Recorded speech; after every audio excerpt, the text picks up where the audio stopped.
संभालो खुद को, हम मिलकर कोई हल निकाल लेंगे। अगर अभी से इस तरह तुम हिम्मत हार जाओगी तो आगे ये सब कैसे संभालोगी?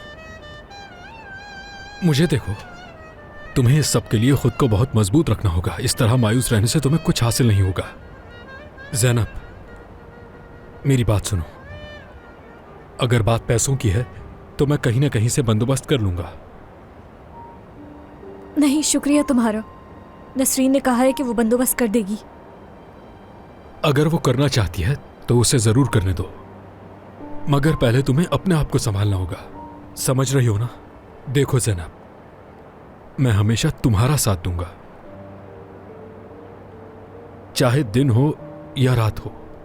मैं अपने सारे जरूरी काम छोड़कर आ जाऊंगा जब तुम फोन करोगी। ठीक है। सिर्फ एक कॉल की दूरी पर हूं तुमसे। मुस्कुराओ मुस्कुराओ, अच्छी लगती हो। अब मुझे जाना होगा। यहां मत बैठो, अंदर चली जाओ, ठंड बहुत है। ठीक है? हाँ, जा रही हूँ। बिल्कुल परेशान मत हो। चलो जाओ अंदर, सब ठीक हो जाएगा इंशाअल्लाह।